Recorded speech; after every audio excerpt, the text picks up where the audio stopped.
ఉన్న బంగారాన్ని విడిపించి ఆ రోజు ఆన్లైన్ రేటుకే మేము కొంటాం. Sharma gold company.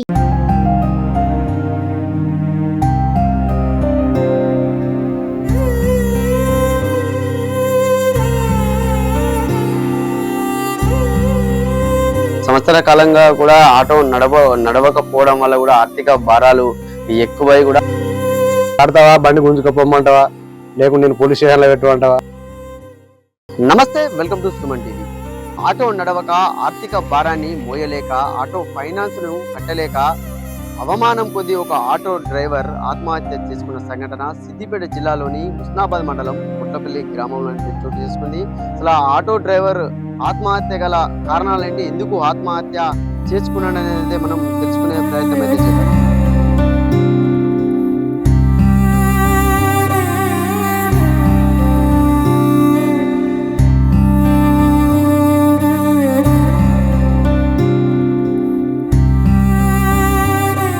ఆటో నడవకపోవడంతో ఆర్థిక ఇబ్బందులు భారమై ఆత్మహత్య చేసుకున్నటువంటి బండి శ్రీధర్ వల్ల ఇంటి దగ్గరికి అయితే రావడం జరిగింది. కుటుంబ సభ్యులు అయితే మాత్రం కన్నూరి మున్నీరుగా విలపిస్తున్నారు. ఎందుకంటే ఇంతకు ముందు ఫ్రీ బస్ రాకముందు బాగా ఆటో నడిచేది, బాగా మేము మా కుటుంబం అన్నం వరకు మేమైతే చాలా బాగా బతికామన్నది కూడా వాళ్ళు చెప్తున్న పరిస్థితి వాళ్ళు అయితే ఉన్నారు. వారితో అయితే మనము మాట్లాడించే ప్రయత్నం అయితే చేద్దాము. అంటే దాదాపుగా సంవత్సర కాలం నుంచి కూడా మాకు కొద్దిగా ఆర్థిక ఇబ్బందులు చాలా ఎక్కువ అయ్యాయి. దాని కొరకే ఫైనాన్షియల్ గా మేము ఆటో ఫైనాన్స్ తెచ్చుకోవడం జరిగింది. ఫైనాన్స్ లో కొనుక్కున్న తర్వాత కూడా మాకు అది ఆటో నడవకపోవడం కూడా భారమైందని కూడా అడిగి తెలుసుకుందాం. అసలు ఏం జరిగిందనేది కూడా మనం అడిగి తెలుసుకున్నాం. శ్రీధర్ వాళ్ళ భార్య ఉన్నారు.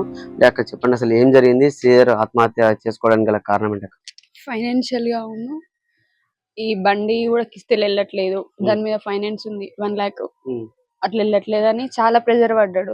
దాని వల్లనే ఇట్లా అని చెప్పిండు నాకు కూడా ఇంతవరకు. కానీ అట్లా అడ్జస్ట్ చేసినాం కానీ ఇప్పుడు ఇక బండి కూడా సరిగా నడవట్లేదు అని ఫ్రీ బస్ చేయబట్టి ఇట్లా వేసుకుంటాను కూడా నాకు కూడా ఇంతవరకు చెప్పలేదు. సడన్ గా ఇట్లా జరిగిపోయింది.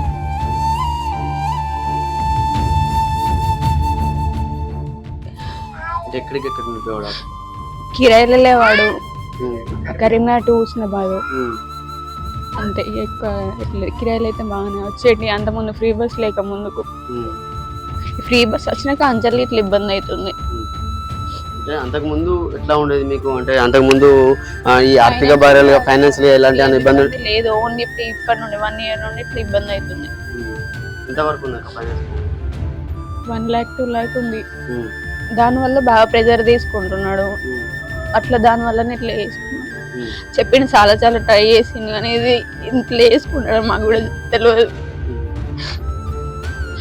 బండి ఫైనాన్స్ వాళ్ళు తీసుకెళ్ళారు. బండి కూడా దాని ఎదికిస్తలేమో ఉండే, అవి కూడా కట్టలేక దీనివల్ల వేసుకున్నాడు. అంటే ఆటోను కూడా ఫైనాన్స్ వాళ్ళు గుంజుకపోయారా? తీసుకెళ్ళారు వాళ్ళు. వాళ్ళ దగ్గరనే ఉంది బండి. ఆయన గ్రహించుకోలేదు. ఇవరకు ఎప్పుడు ఇట్లా జరగలేదు. ఫస్ట్ టైం ఇట్లా జరిగేసరికి ఆయనకి ఇక ఏమనిపించిందేమో అట్లా వేసుకున్నాడు. ఎంతమంది అక్క పిల్లలు? ఎంతమంది? ఒకడే బాబు. చూడొచ్చిందంటే ఆత్మహత్య చేసుకున్నానని కూడా వాళ్ళ భార్య చెప్తున్న పరిస్థితి ఉంది. చాలా దీనమైన పరిస్థితి. వీళ్ళు ఇల్లు చూసినా కూడా చాలా చూసుకోవచ్చు మనము, చాలా దీనమైనటువంటి పరిస్థితి వీళ్ళది. ఎందుకంటే చిన్న బాబు కూడా, ఒక 1 year బాబు కూడా ఉన్నాడు. కానీ అసలు ఇలా చేసుకోకుంటే బాగుండు అనే ఆలోచన కూడా ఉంటాయి. అసలు కొద్దిగా ఆలోచిస్తే మాత్రము బాగుండేది. చాలా దీనమైనటువంటి పరిస్థితి. ఏంటంటే ఆర్థికంగా కూడా మాకు ఎలాంటి వెసులుబాటు లేవు, మాకు ఎలాంటి అది కూడా లేదని కూడా వాళ్ళు చెబుతున్న పరిస్థితి ఉంది. అంటే అసలు ఎట్లా జరిగింది మీకు? మీ అల్లుడు అన్నారు కదా, ఏం జరిగింది అసలు? ఇదే బాధ గురించి, అవే ఆటో ఫైనాన్స్ గురించి. ఆటో నడవక అంత ఫ్రీ బస్సులు లేక ముందుకు అప్పుడు మంచిగా నడిచింది. కిరాయిలు వెళ్ళినాయి, ఏ ఇబ్బందులు లేవు. ఇంట్లో అన్ని ఖర్చులు వెళ్ళినాయి. ఏ దేనికి గాని, ఉప్పు గాని, పప్పు గాని, సామాన్లకు గాని, ఆరోగ్యం, ప్లాన్ పెట్టుడు, ఇవన్నీ మంచిగా వెళ్ళినాయి.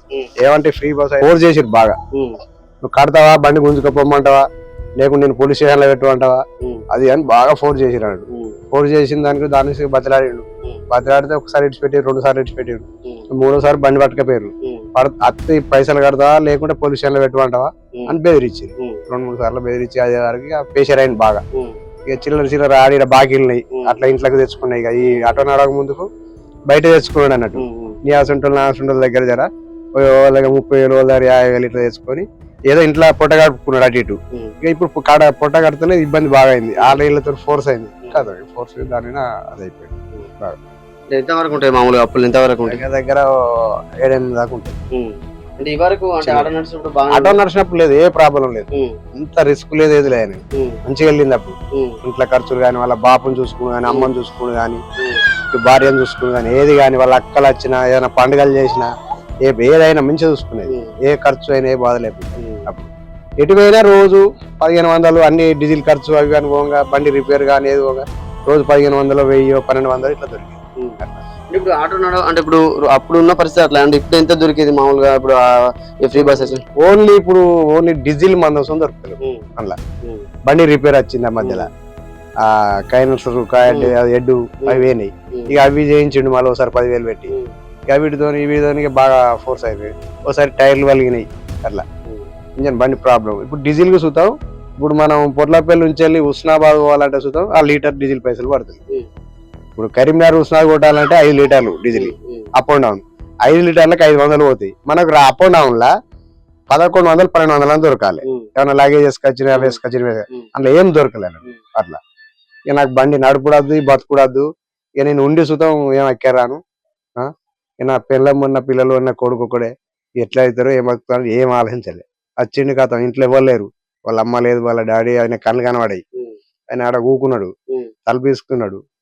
వాళ్ళ భార్య బయటికి వెళ్ళింది. బయటికి వెళ్ళాక ఇవ్వలేని చూసిండు, ఇంట్లోకి వచ్చిండు, ఉరికిండు, వాళ్ళ గొల్లెం పెట్టుకొని ఆయన ఊరు పెట్టుకున్నాడు. వచ్చి వాళ్ళ భార్య మొత్తుకుంటే ఏమున్నది, ఇలా ఆడ మొత్తుకుంటే ఆయన తెచ్చిన తలుపు ఉందని తీసిరు బయటికి. ఆయనతో తీసుకొని పోస్ట్ మార్టం తీసుకొచ్చి నిన్న చూడొచ్చు. అంటే శ్రీధర్ అంటే ఇంట్లో ఎవరు లేని సమయంలో చూసి అంటే ఆర్థిక భారాలు ఇక నేను మోయలేననే స్థితికి రావడానికి శ్రీధర్ వాళ్ళ నాన్నకు కూడా అంటే 2 కళ్ళు కూడా కనబడడం అని కూడా వీళ్ళు చెప్తున్నారు. చాలా దారుణమైనటువంటి పరిస్థితి. అంటే ఇదే రూమ్ లో ఇక్కడ శ్రీధర్ అయితే ఇదే ఈ కుర్చీ దీన్ని కూడా యూజ్ చేసినట్టున్నారు. ఇక్కడనే దీనికే ఆత్మహత్య అంటే ఉరేసుకుని ఇక్కడే అయితే చనిపోవడం జరిగింది. మాత్రము చాలా దారుణమైనటువంటి విషయం. ఎందుకంటే ఆర్థిక భారాన్ని మోయలేకనే నా భర్త చనిపోయాడు, నా అల్లుడు చనిపోయాడు అని కూడా వాళ్ళ కుటుంబ సభ్యులు అయితే చెప్తున్న పరిస్థితి ఉంది. కెమెరామెన్ జయదీష్ తో సతీష్, సుమన్ టీవీ, సిద్దిపేట.